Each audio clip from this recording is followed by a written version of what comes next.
Welcome back myself doctor Maharsh B Shukla. આજે આપણે aliphatic ન્યુક્લિયોફિલિક substitution સિરીઝની અંદર SN1 mechanism and it's evidence વિશે અહીંયા ડિસ્કશન કરવાની છે. તો અહીંયા આપણે SN1 મિકેનિઝમની સ્ટીરિયોકેમિસ્ટ્રી સાથે એના એવિડન્સના પોઈન્ટ ઓફ વ્યૂથી અહીંયા ડિસ્કશન કરીશું. તો સૌથી પહેલા આપણે એલિફેટિક ન્યુક્લિયોફિલિક સબસ્ટિટ્યુશનનું બેઝિક ઇન્ટ્રોડક્શન વિશે ફટાફટ થોડું ડિસ્કશન કરી લઈએ. સબસ્ટિટ્યુશન કોને કહેવાય કે સબસ્ટ્રેટમાંના કોઈ એટમ અથવા ગ્રુપનું એની અધર કોઈ એટમ અથવા ગ્રુપ થ્રુ ત્યાં રિપ્લેસમેન્ટ થતું હોય તે રિએક્શનને આપણે સબસ્ટિટ્યુશન રિએક્શન કહીએ છીએ. જ્યાં સુધી આપણો સબસ્ટ્રેટ છે આ છે જેના થ્રુ જે સ્પેસીસ થ્રુ ત્યાં રિપ્લેસમેન્ટ થઈ રહ્યું છે એ આપણે એને એટેકિંગ રિએજન્ટ તરીકે ત્યાં કન્સિડર કરીશું. જે પ્રોડક્ટ મળે છે એને આપણે સબસ્ટિટ્યુશન પ્રોડક્ટ કહીશું. જે સિસ્ટમમાંથી એક્ઝિટ થાય છે મીન્સ એલિમેન્ટ્સ ત્યાં એને આપણે લિવિંગ ગ્રુપ તરીકે ત્યાં કન્સિડર કરીશું. ઓકે, હવે વાત છે સબસ્ટિટ્યુશન રિએક્શન. તો સબસ્ટિટ્યુશન રિએક્શન મીન્સ ત્યાં આગળ જો હું રિએજન્ટની વાત કરું, attacking reagent, there are three types of reagent: electrophile, nucleophile and free radical. તો ડિપેન્ડ કરે છે કયા રિએજન્ટ થ્રુ ત્યાં સબસ્ટિટ્યુશન થાય છે. તો આ કેસમાં આપણે અભ્યાસ કરવાનો છે મીન્સ ન્યુક્લિયોફિલિક સબસ્ટિટ્યુશન રિએક્શન. બટ હું સબસ્ટિટ્યુશનની વાત કરું તો સબસ્ટિટ્યુશન જનરલી ત્યાં આગળ બે પ્રકારના મોલિક્યુલની અંદર જોવા મળતી મોસ્ટ કોમન રિએક્શન છે. એક છે એલિફેટિક કમ્પાઉન્ડ, જે મીન્સ સેચ્યુરેટેડ કમ્પાઉન્ડ આપણે જેને કન્સિડર કરીએ છીએ, અને એક કમ્પાઉન્ડ છે એરોમેટિક કમ્પાઉન્ડમાં જોવા મળતી સબસ્ટિટ્યુશન રિએક્શન. જ્યાં કે એલિફેટિક કમ્પાઉન્ડ છે જ્યાં કે કાર્બનનું એટેચમેન્ટ એવા એટમ સાથે થયેલું હોય છે જે એટમ મોર ઇલેક્ટ્રોનેગેટિવ એટમ હોય છે અને જેના મીન્સ ત્યાં આગળ પોલર કોવેલેન્ટ બોન્ડ હોય છે. ઇલેક્ટ્રોનેગેટિવિટીનો ડિફરન્સ હોવાને કારણે જેના કારણે કાર્બન ઉપર પાર્શિયલ પોઝિટિવ ચાર્જ ક્રિએટ થાય છે. જેથી કરી જે તમારો આપણી પાસે બે ઓપ્શન છે કે ઇલેક્ટ્રોફાઇલ અથવા ન્યુક્લિયોફાઇલ થ્રુ સબસ્ટિટ્યુશન થઈ શકે. બટ કાર્બન ઉપર તમે આ કેસમાં જોઈ શકો છો કાર્બન પર પોઝિટિવ ચાર્જ છે. પોઝિટિવ ચાર્જ મીન્સ એ ઇલેક્ટ્રોફાઇલ તરીકે એક્ટ કરે છે. જ્યારે તમારો અહીંયા જે એટેકિંગ રિએજન્ટ છે એ ડેફિનેટલી ત્યાં આગળ ન્યુક્લિયોફાઇલ હશે. યાની કે જે સેચ્યુરેટેડ એલિફેટિક કમ્પાઉન્ડ છે એમાં જનરલી ન્યુક્લિયોફિલિક સબસ્ટિટ્યુશન રિએક્શન જોવા મળે છે. અને જનરલી ત્યાં આગળ જે લિવિંગ ગ્રુપ છે જેનું રિપ્લેસમેન્ટ થાય છે ત્યાં હેલોજન લેવામાં આવે છે. Generally halogens are good leaving group. હેલોજનમાં જનરલી ક્લોરીન, બ્રોમિન, આયોડિન લેવામાં આવે છે. ફ્લોરિન લેવામાં આવતો નથી કારણ કે ફ્લોરિન એટમની સાઇઝ નાની હોવાને કારણે એ CF બોન્ડ સાથેની જે બોન્ડ સ્ટ્રેન્થ છે એમાં વધારો કરે છે. જેના કારણે બોન્ડ ઇઝીલી બ્રેક નથી થતો અને ઇઝીલી બ્રેક નથી થતો એટલે સબસ્ટિટ્યુશન રિએક્શન થશે નહીં. આ કેસમાં જે તમારો કાર્બન છે એ sp3 હાઇબ્રિડાઇઝ હશે. મીન્સ અહીંયા જે ન્યુક્લિયોફિલિક સબસ્ટિટ્યુશન થશે એ sp3 કાર્બન પર થશે, મીન્સ સેચ્યુરેટેડ કમ્પાઉન્ડ ઉપર થશે.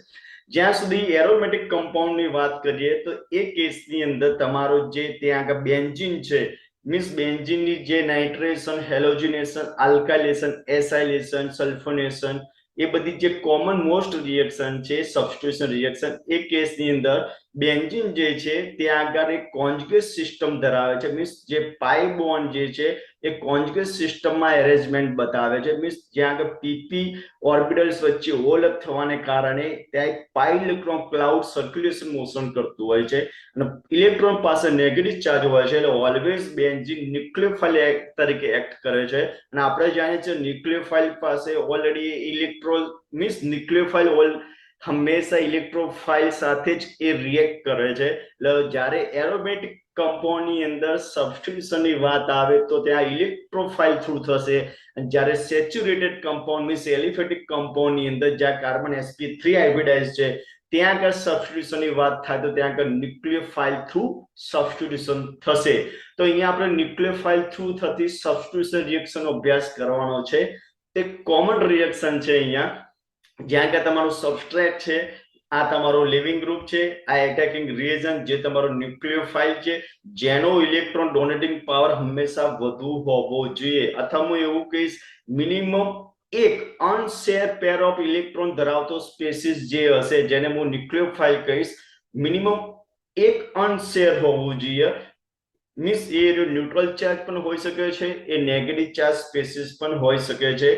એ સ્પેસીસ જે એનાઇન અથવા ન્યુટ્રલ ચાર્જ સ્પેસીસ છે જે ઇલેક્ટ્રોન ડોનેટિંગ નેચર બતાવે છે એને હું ન્યુક્લિયોફાઇલ એટલા માટે કહીશ કારણ કે એ સ્પેસીસ છે કાર્બન ઉપર એટેક કરી ત્યાં આગળ સબસ્ટિટ્યુશન રિએક્શન આપે છે એટલા માટે એ જે સ્પેસીસ છે ચાહે નેગેટિવ ચાર્જ સ્પેસીસ હોય કે ન્યુટ્રલ ચાર્જ સ્પેસીસ હોય તો એને હું ન્યુક્લિયોફાઇલ તરીકે ત્યાં આગળ બતાવીશ ઓકે અને જ્યાં આગળ એની ઇલેક્ટ્રોન ડોનેટિંગ પાવર ઓલવેઝ વધુ હોવું જોઈએ કમ્પેર ટુ લિવિંગ ગ્રુપની કમ્પેરમાં કારણ કે લિવિંગ ગ્રુપ જ્યાં આગળ એની ઇલેક્ટ્રોન નેગેટિવિટી કાર્બનની કમ્પેરમાં વધુ હોય છે એટલા માટે બોન્ડની ઇલેક્ટ્રો ડેન્સિટી એના તરફ એટ્રેક્ટ થયેલી હોય છે એના પર કયો ચાર્જ ક્રિએટ થશે partial negative means one type of જ્યારે સિસ્ટમમાંથી એક્ઝિટ થાય છે તો એની પર એક નેગેટિવ ચાર્જ અથવા તો મિનિમમ એક અનશેર ઇલેક્ટ્રોન પેર લઈને સિસ્ટમમાંથી એક્ઝિટ થાય છે તો એ પણ એક પ્રકારનો ન્યુક્લિયોફાઇલ તરીકે જ એક્ટ કરે છે ન્યુક્લિયોફ્યુઝ જેને આપણે ન્યુક્લિયોફ્યુઝ કહીએ છીએ બટ એની જે ન્યુક્લિયોફિલિસિટી અથવા એની પ્રબળતા જે કહું ઇલેક્ટ્રોન ડોનેટ કરવાની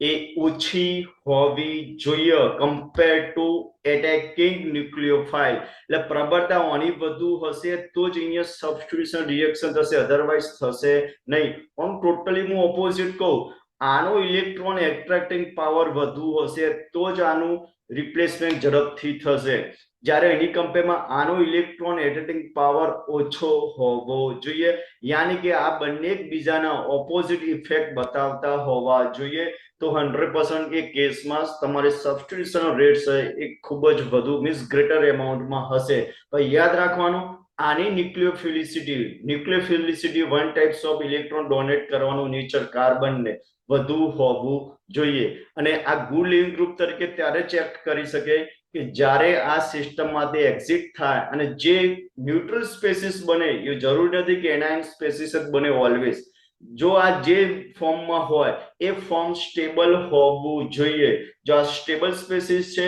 તો 100% એક ગુડ લિવિંગ ગ્રુપ તરીકે એક્ટ કરીશું અથવા એટલે એવું કહી શકે કે જેનો ઇલેક્ટ્રોન ડોનેટિંગ પાવર ઓછો હોવો જોઈએ ઇલેક્ટ્રોન ડોનેટિંગ પાવર આનો ઓછો હોવો જોઈએ જ્યારે આનો ઇલેક્ટ્રોન ડોનેટિંગ પાવર વધુ હોવો જોઈએ હવે હું આગળ ડિસ્કશન કરીએ આ બેઝિક ઇન્ફોર્મેશન એવી ડિસ્કસ કરી કે જનરલી એવું જરૂરી નથી કે તમારો જે ન્યુક્લિયોફાઇલ છે ઓલવેઝ નેગેટિવ ચાર્જ સ્પેસીસ જ હોય આપણી કન્ડિશન સુધી મિનિમમ એક અનશેર પેર ઓફ ઇલેક્ટ્રોન હોવો જોઈએ મીન્સ એ ન્યુટ્રલ સ્પેસીસ પણ હોવી જોઈએ અને નેગેટિવ ચાર્જ સ્પેસીસ પણ હોઈ શકે છે એવી રીતે જે સબસ્ટ્રેટ છે એ સબસ્ટ્રેટની એ ન્યુટ્રલ સ્પેસીસ પણ હોઈ શકે છે અને પોઝિટિવ ચાર્જ પણ સ્પેસીસ હોઈ શકે છે બટ કન્ડિશન એક જ રહેશે દરેક કેસમાં જે તમારો એટેકિંગ ન્યુક્લિયોફાઇલ છે એની ન્યુક્લિયોફિલિસિટી વધુ હોવી જોઈએ કમ્પેર ટુ જે લિવિંગ ગ્રુપ છે એ પણ એક પ્રકારનો ન્યુક્લિયોફાઇલ છે પણ એ વીક ન્યુક્લિયોફાઇલ છે અને આની કમ્પેરમાં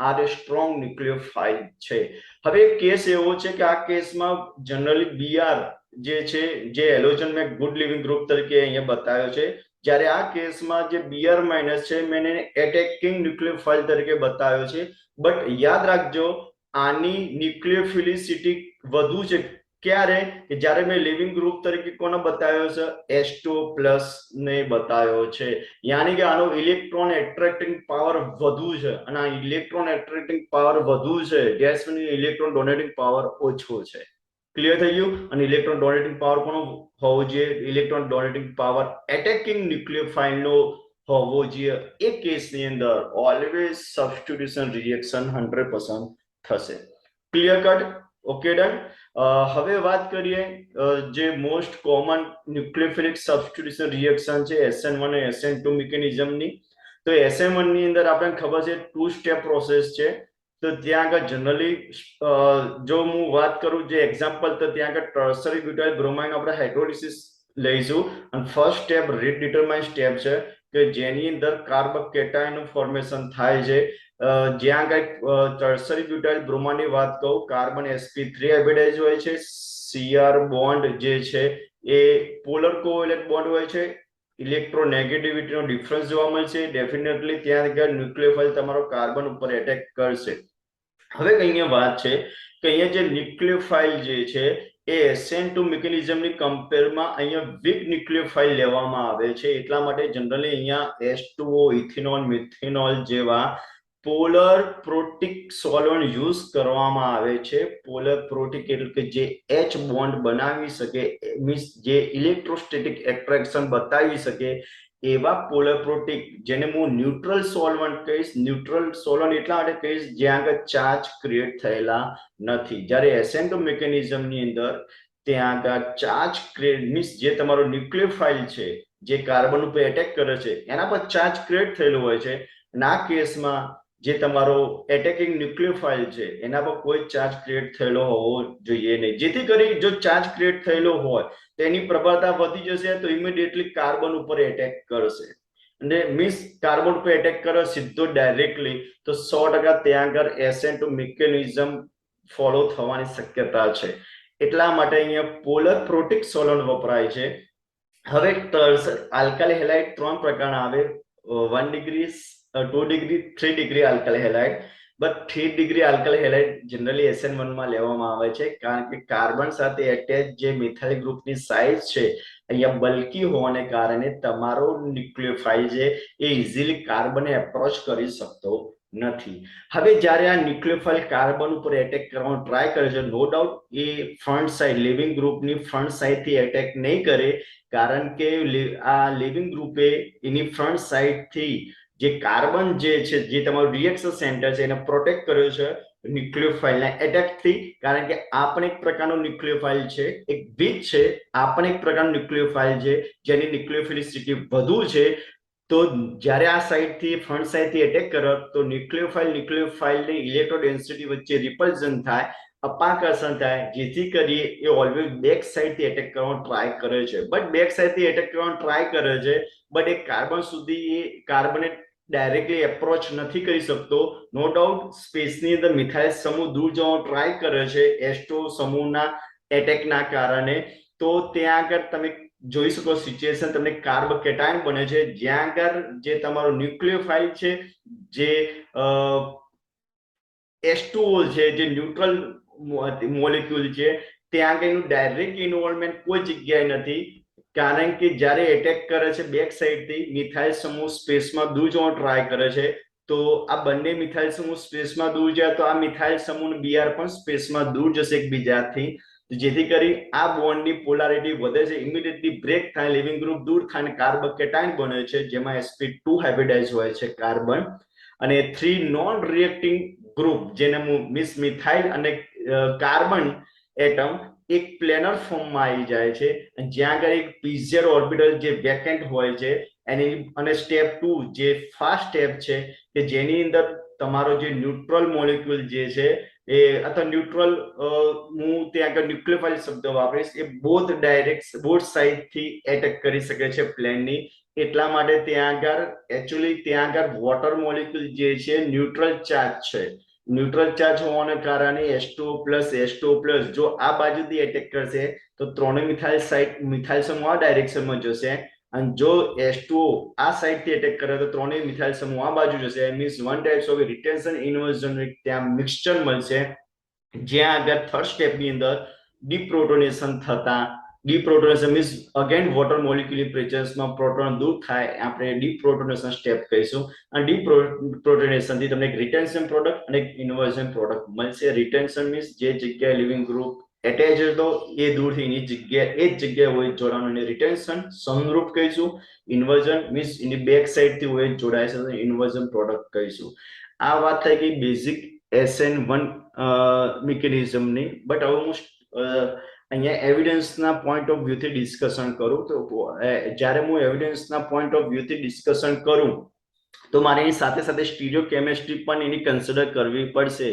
તો અહીંયા હું એવો મોલેક્યુલ લઈ લઉં છું જે ઓપ્ટિકલ એક્ટિવ છે. જનરલી મેં આ કેસમાં જે વાત કરી ઓપ્ટિકલ એક્ટિવ નહોતો, કારણ કે ત્યાં કાર્બન છે 3 મિથાઇલ ગ્રુપ એટેચ છે, મીન્સ આ રેસિમાઇઝેશન થયું ના કહેવાય. આ જે પ્રોડક્ટ મળી રિટેન્શન ઇન્વર્ઝન નું મિક્સચર મળ્યું કહેવાય, રેસેમિક મિક્સચર મળ્યું ના કહેવાય. રેસેમિક મિક્સચર ક્યારે મળે? જ્યારે તમે ઓપ્ટિકલ એક્ટિવ કમ્પાઉન્ડ લો ત્યારે. તો સપોઝ મેં અહીંયા એક કમ્પાઉન્ડ લીધો છે ફિનાઇલ ઇથાઇલ બ્રોમાઇડ અથવા 1 બ્રોમો 1 ફિનાઇલ ઇથેન. મેં એક ઓપ્ટિકલ એક્ટિવ કમ્પાઉન્ડ લીધો છે કે જ્યાં કાર્બનની ચારે ચાર વેલેન્સ એકબીજા કરતા ડિફરન્ટ છે, એક મિથાઇલ સમૂહ મેં out side of the planar બતાવ્યો છે અને back side of the planar, અને આ બે પ્લેનમાં બતાવ્યું છે. આ પોલર કોવેલેન્ટ બોન્ડ છે અને કાર્બન sp3 હાઇબ્રિડાઇઝેશન બતાવે છે. જનરલી આ ઓપ્ટિકલ એક્ટિવ હોય છે, અને ઓપ્ટિકલ એક્ટિવ હોય છે તો મીન્સ કાં તો આ પ્લસ હશે કાં તો માઇનસ હશે. પ્લસ સાઇન એ બતાવે છે ઓપ્ટિકલ એક્ટિવિટીના સંદર્ભમાં યુઝ થતો ટર્મ્સ છે. મીન્સ એ ડેક્સ્ટ્રો રોટેટરી હોવો જે પ્લેન પોલરાઇઝ લાઇટને ક્લોકવાઇઝ ડાયરેક્શનમાં રોટેટ કરાવતો હશે.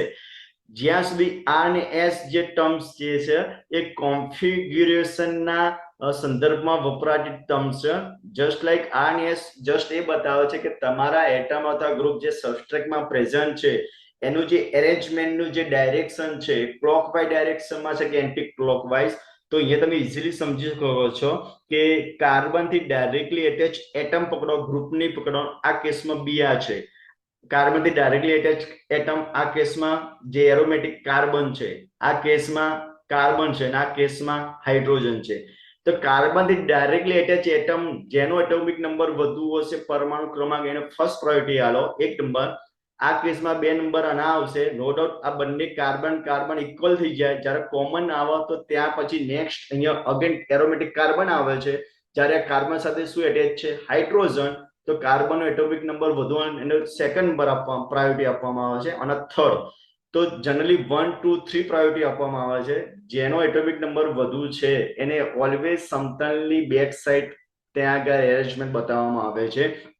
તો 1 2 3 એન્ટી ક્લોકવાઇઝ ડાયરેક્શનમાં એરેન્જમેન્ટ થયું હોવાથી એનું કોન્ફિગ્યુરેશન એસ પ્રકારનું થશે.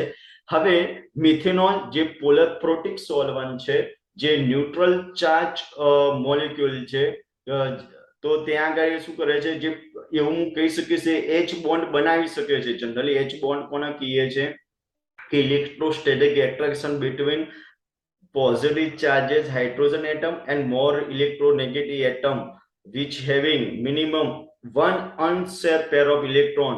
means ત્યાં ઓક્સિજન, ત્યાં આગળ ફ્લોરિન અને ત્યાં આગળ આવશે નાઇટ્રોજન. મીન્સ આ 3 એટમ છે જે જનરલી ઇલેક્ટ્રોસ્ટેટિક એટ્રેક્શન ત્યાં સ્ટ્રોંગ બનાવે છે. અને ઇલેક્ટ્રોસ્ટેટિક એટ્રેક્શનના કારણે જ તમારો જે ન્યુક્લિયોફાઇલ છે એ કાર્બન ઉપર ઇઝીલી એટેક કરી શકતો નથી. એટલા માટે અહીંયા SN1 મિકેનિઝમમાં generally neutral charge polar protic solvent વાપરવામાં આવે છે. Okay done. તો મિથેનોલ વિશે અહીંયા આપણે કરવાનું છે. નો ડાઉટ મિથેનોલ આનું બેક સાઈડથી એટેક કરવાનો ટ્રાય કરે છે sp3 હાઇબ્રિડાઇઝ કાર્બન ઉપર લિવિંગ ગ્રુપના, બટ એ ત્યાં આગળ એટેક કરી શકતો નથી. ડ્યુ ટુ ત્યાં આગળ એની પણ સાઇઝ બલ્કી બનશે એચ બોન્ડિંગના કારણે. તો ઇઝીલી એપ્રોચ નહીં કરી શકે કાર્બન. ત્યાં આગળ કાર્બોકેટાયન બને છે સ્લો સ્ટેપની અંદર, જ્યાં જે pz ઓર્બિટલ જે વેકેન્ટ ઓર્બિટલ છે એ આ પ્લેનર ફોર્મના પરપેન્ડિક્યુલર ફોર્મમાં હોય છે. ને ઓલમોસ્ટ આ જે 3 જે નોન રિએક્ટિંગ ગ્રુપ ને કાર્બન છે એ ઓલમોસ્ટ પ્લેનર ફોર્મમાં હશે. તો આ જે ન્યુટ્રલ મોલેક્યુલ છે ઇઝીલી બંને સાઈડથી ત્યાં આગળ મીન્સ કાર્બોકેટાયન સાથે કોમ્બિનેશન કરશે, જેને આપણે સોલોલિસિસ ત્યાં આગળ રિએક્શન કહીશું. સોલોલિસિસ કેટલી પ્રમાણમાં થશે એ ડિપેન્ડ કરે છે. મીન્સ એ જેટલું વધુ થશે એટલું ત્યાં રેસેમાઇઝેશન વધુ થશે. મીન્સ રેસેમાઇઝેશન એટલે એવું કહીશું કે જ્યાં આગળ 50% ડેક્સ્ટ્રોન 50% લીવોનું ત્યાં આગળ મિક્સચર મળે, જેને આપણે રેસેમિક મિક્સચર કહીએ છીએ. જેને મીન્સ અને એ રેસેમિક મિક્સચર મળવાની પ્રોસેસને આપણે રેસેમાઇઝેશન કહીએ છીએ.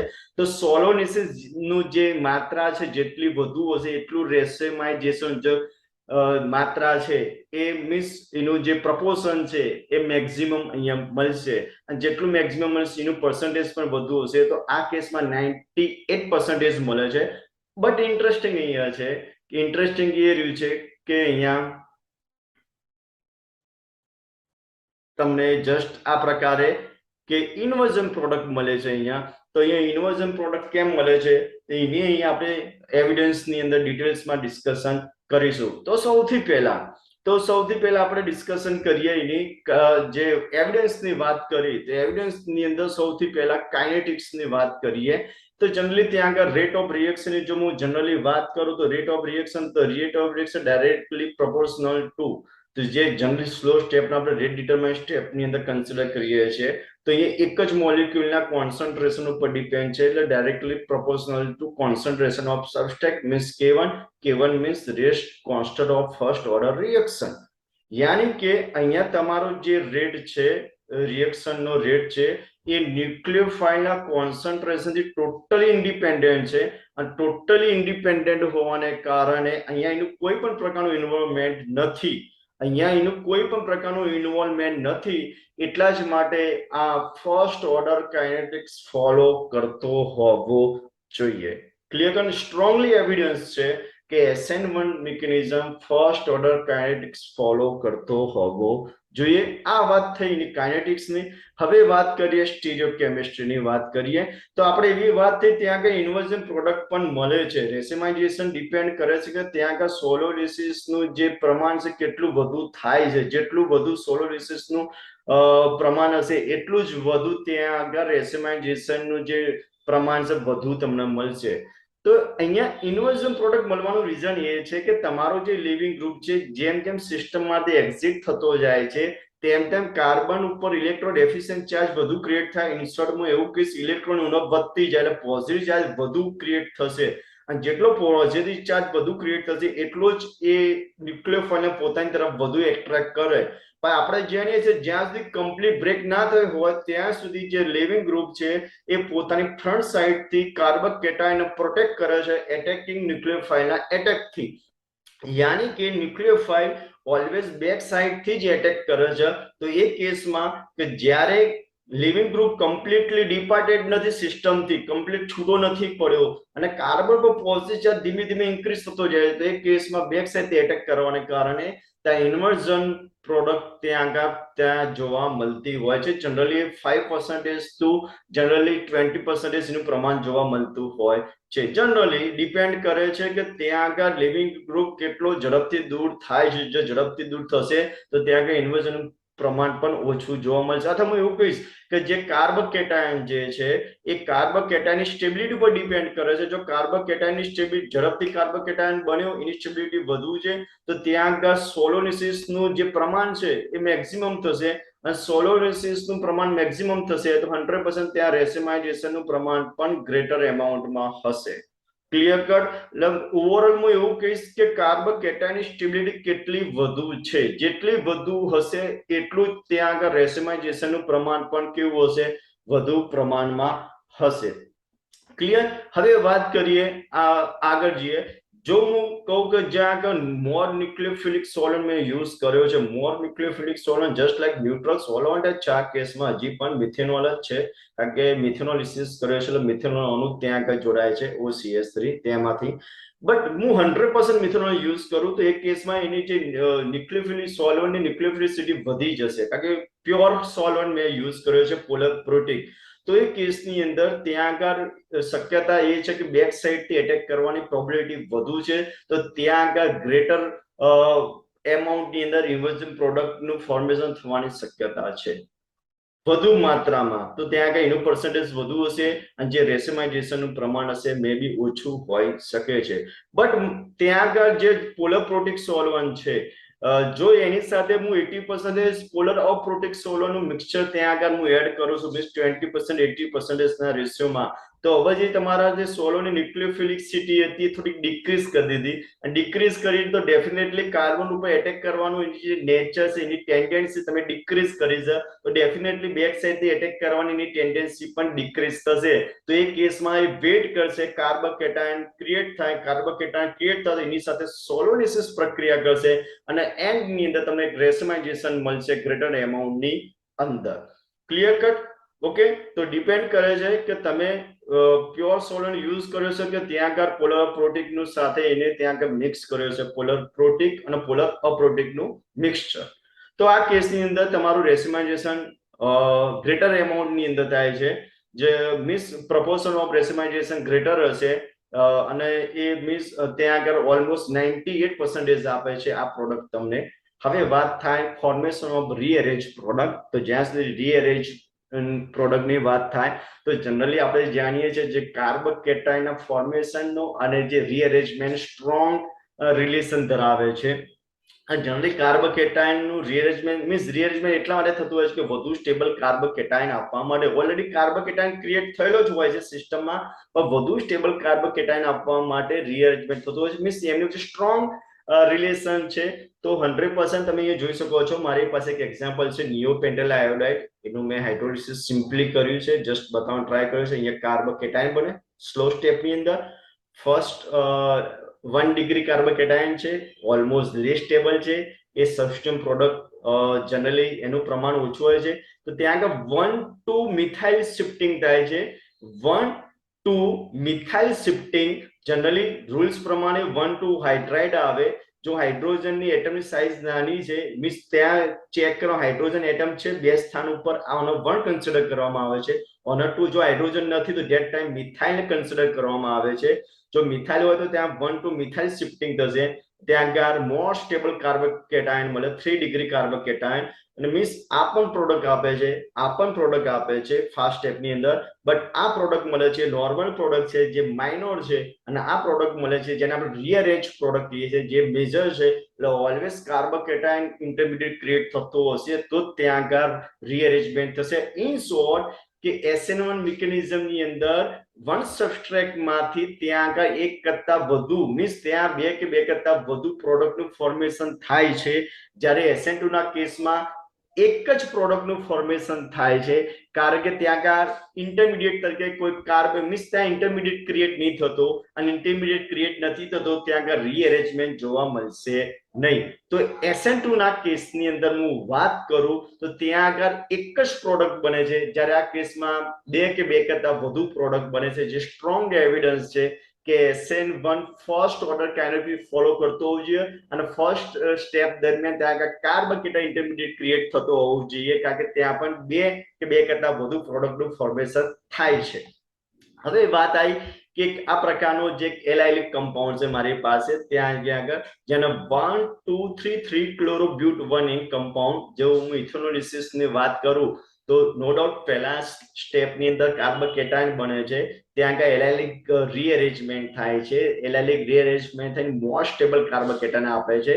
ફાસ્ટ સ્ટેપમાં આપણને એક સબસ્ટિટ્યુશન પ્રોડક્ટ આપે છે, C2H5 અહીંયા જોડાશે, અને ફાસ્ટ સ્ટેપમાં અહીંયા જોડાશે આ રીઅરેન્જ પ્રોડક્ટ જે મારી મેજર છે, કારણ કે મોર સ્ટેબલ કાર્બોકેટાયન માંથી એનું ફોર્મેશન થયું છે. આ નોર્મલ પ્રોડક્ટ છે જે મારી લેસ સ્ટેબલ પ્રોડક્ટ છે, મીન્સ માઇનોર પ્રોડક્ટ છે, કારણ કે લેસ સ્ટેબલ કાર્બોકેટાયન માંથી એનું ફોર્મેશન થયેલું છે.